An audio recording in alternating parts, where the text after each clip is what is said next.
इस एक और एग्जाम्पल में हम वी लुकअप को हेल्पर कॉलम की मदद से यूज़ करने की टेक्निक्स को समझने की कोशिश करेंगे। सिचुएशन कुछ इस तरह से है कि मेरे पास डिफरेंट रीजन्स मौजूद हैं जिसमें मैं डिफरेंट प्रोडक्ट्स सेल कर रहा हूँ और उनकी डिफरेंट साइजेस हैं और उनकी डिफरेंट प्राइसेस हैं। अब जो प्रोडक्ट मैं ईस्ट रीजन में सेल कर रहा हूँ, ईस्ट कीबोर्ड स्मॉल साइज, यही प्रोडक्ट मैं वेस्ट कीबोर्ड स्मॉल साइज के अंदर सेल कर रहा हूँ, लेकिन उसकी प्राइस डिफरेंट है। आप देख रहे हैं कि यहाँ पर ईस्ट के अंदर ये जो प्रोडक्ट है वो मेरी वेस्ट रीजन के अंदर स्मॉल प्रोडक्ट कीबोर्ड के अंदर मैं 13 रुपये की अगर सेल करता हूँ, तो मैं ईस्ट रीजन में सेम प्रोडक्ट को मैं स्मॉल प्रोडक्ट है मेरी वो 19 रुपीज़ की सेल कर रहा हूँ, राइट। तो इसका मतलब है कि इनकी प्राइसेस में जो है वो फ़र्क है। और अगर मैं नॉर्थ के अंदर देखूँ तो फिर अगेन प्राइस का फ़र्क है, यानी ज़ाहिर मेरी कॉस्ट वेरी कर रही है ड्यू टू ट्रांसपोर्टेशन और टैक्सेस और लोकेशन और जो भी मेरी एक्सपेंसेस है उसकी वजह से। तो पॉइंट ये है कि मुझे यहाँ जो रीजन में चूज़ करूँ, जो प्रोडक्ट चूज़ करूँ, जो साइज चूज़ करूँ, उसकी प्राइस यहाँ पर निकल कर आनी चाहिए, राइट। तो मैंने पहले से एक ड्रॉप डाउन लिस्ट बना ली है जिसके अंदर मैंने 5 डिफरेंट रीजन्स में मेरी सेल्स हो रही है, ईस्ट वेस्ट नॉर्थ साउथ। ये मैंने ड्रॉप डाउन डाटा वैलिडेशन की मदद से बनाया है। डाटा वैलिडेशन मेरी पिछले टॉपिक्स में आप पढ़ चुके होंगे। अगर आपको आइडिया नहीं है कि ये कैसे बनता है तो पहले आप उन वीडियो को एक दफ़ा रिव्यू कर लें।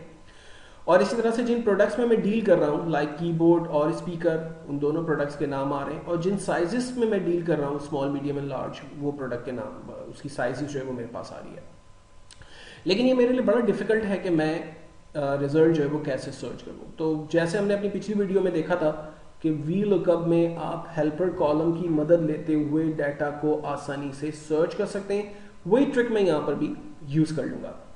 सो मैंने क्या किया, कॉलम बी, सी और डी से को कॉर्डिनेट करना है और कॉलम ए के अंदर उसका मुझे रिजल्ट जनरेट करना है। तो मैं काम कर रहा हूँ, कॉलम ए को एक नाम दे देता हूँ लाइक हेल्पर कॉलम, और मैं कॉर्डिनेट कर रहा हूं equal to region, coordinate product, coordinate size, and then simply enter और इसे ड्रैग कर लेते हैं। सो हमारे पास हेल्पर कॉलम के अंदर ये तीनों कॉलम्स को हमने कॉर्डिनेट कर दिया। अच्छा, अब इसके बाद हम अपनी प्राइस के कॉलम में आ रहे हैं जहां पर मुझे रिजल्ट सर्च कराना है। सो मैंने फॉर्मूला लिखा equals to V lookup, bracket open, V lookup सवाल कर रहा है क्या सर्च करना है। मैंने कहा सर आप east region and keyboard and और स्मॉल साइज को जो है वो सर्च करो, यानी मैंने तीनों को कॉर्डिनेट कर दिया। मैंने कहा इन तीनों को आप सर्च करो, कॉमा, कहां से सर्च करें।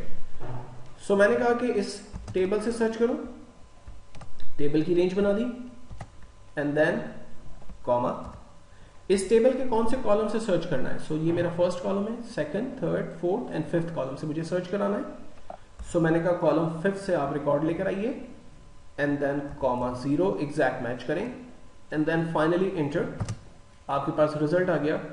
ईस्ट के अंदर कीबोर्ड स्मॉल साइज 19 रुपीज़ का है, ईस्ट के अंदर कीबोर्ड स्मॉल साइज 19 रुपीज़ का है। अब हम एक काम करते हैं, ईस्ट की जगह यहाँ से वेस्ट ले लेते हैं। वेस्ट के अंदर कीबोर्ड स्मॉल साइज 13 का है, वेस्ट के अंदर कीबोर्ड 13 रुपीज़ का है। वेस्ट की जगह सपोज मैं नॉर्थ ले लेता हूँ, नॉर्थ के अंदर कीबोर्ड स्मॉल 11 का है, तो जी बिल्कुल 11 रुपीज़ का है। कीबोर्ड की जगह अगर मैं नॉर्थ के अंदर स्पीकर स्मॉल साइज देखता हूँ तो 16 आना चाहिए।